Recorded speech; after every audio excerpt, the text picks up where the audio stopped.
We've had some dreadful weather in the UK over the last few years. It's either been far too wet, just rain every other day, or far too hot with no rain whatsoever. So making hay is definitely a case of keeping one eye on the weather forecast and the other eye on how well the grass is growing. So I'm just going to have a quick look now just to see what it's like. I think it's okay, but I'm just going to double check. I'm in our hay field now and we've got some really nice grass with lots of seeds on, which the sheep will really appreciate come winter time.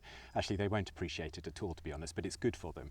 We've also got clover, which is actually, clover is really good in a field because it fixes nitrogen into the soil. So that's a fantastic plant to have in any field, to be honest. And we've got a real mixture of grasses. I'm not quite sure what all these grasses are, but essentially it's going to be a meadow hay.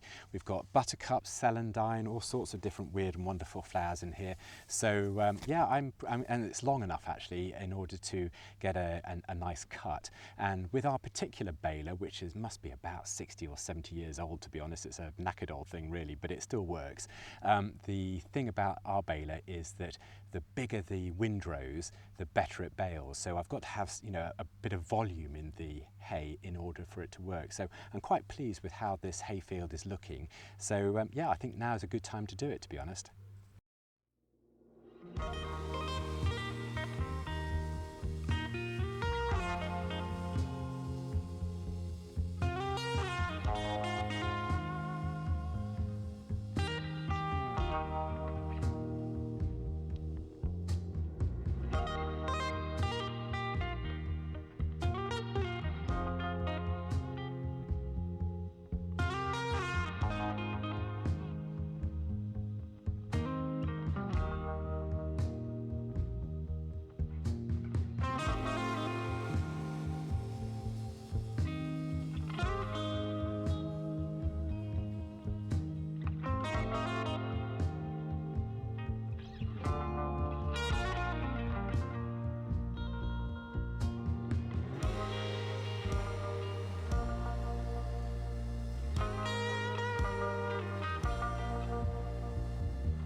Okay, those sharp blades at the bottom of the drum mower that we've just used scythes the grass right at the very base, and nice long strands, which is exactly what we want for hay. So I'm quite pleased at how the drum mowers performed. More modern versions have, instead of 2 drums rotating, have probably, I don't know, 6, 8, 10, depending on how wide it is, lots of mini drums or discs rotating, and it just gives a better cut and also a wider cut at the same time. But we've only got a sort of old cheapo drum mower, and but it's done it quite well.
Right, it's the next day now, and it's about midday, just before midday, and I've just gone and checked the hay, and there's no morning dew left on it, so it's an absolute ideal time to turn it again.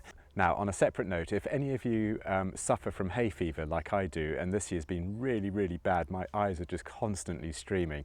If you've got any really good things to cure hay fever, put them in the comments below, please, because I'm desperate to find a solution. I've tried tablets and all sorts of things like that.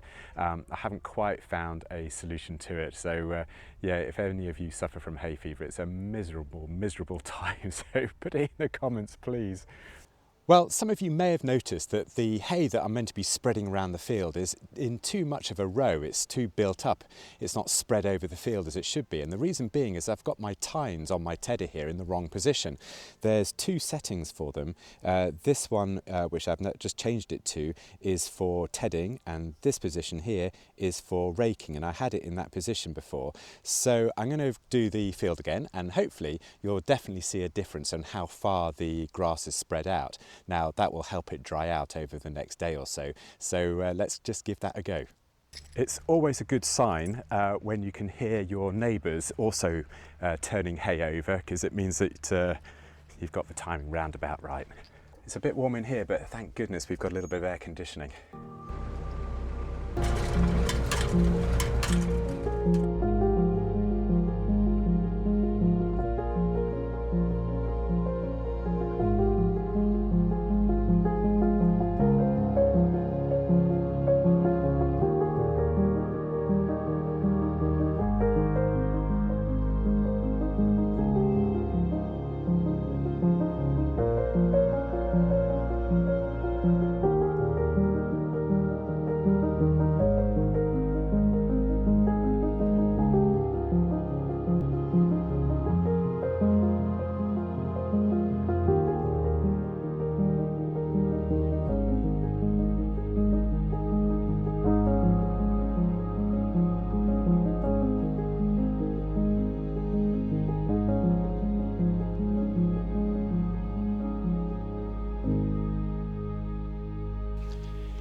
Well, I hope it doesn't rain tonight.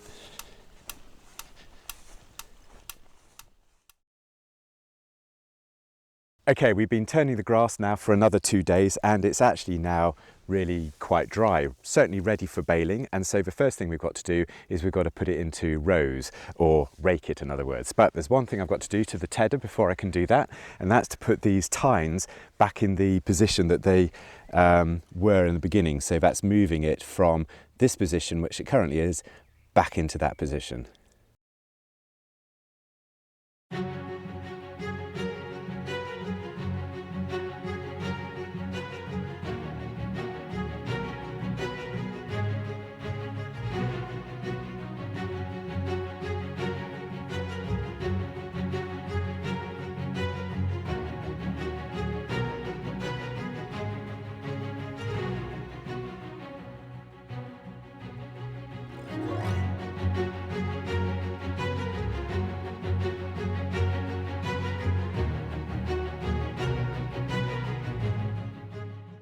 Okay, so we've got all the raking done. We've got some nice rows, nice thick rows.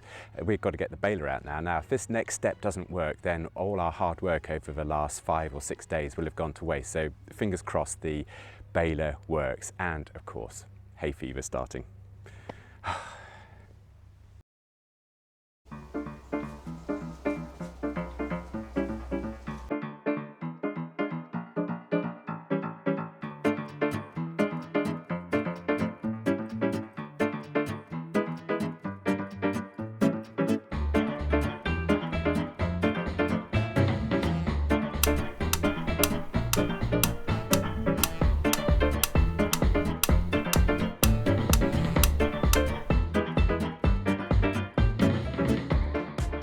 This is crunch time. We've got the baler on the back, we put a little bit of hay through it. I think it's working okay, so let's just see how we get on. This is the crucial step. Without baling, all our hard work's gone to waste.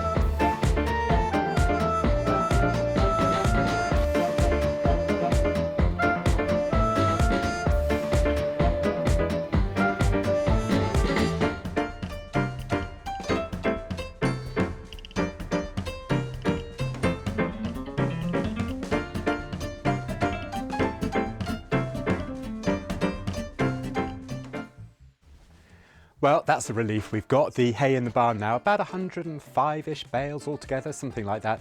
Plenty enough for us and our little band of sheep over the winter time. So I'm really pleased about that. I can start to relax a little bit. It's been a little bit trying this week, and the weather can do its worst now. I don't care.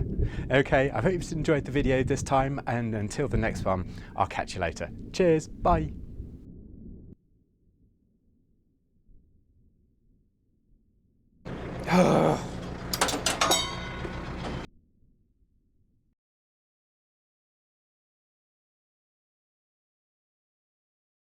Right, the sun has joined us today, and we've got the... right then. This is a real pain, this one, because it's so long, and you've almost got to get it in before you can get the tractor back onto the thingy. Well, it's been an absolutely gorgeous day today. It's barn, and I can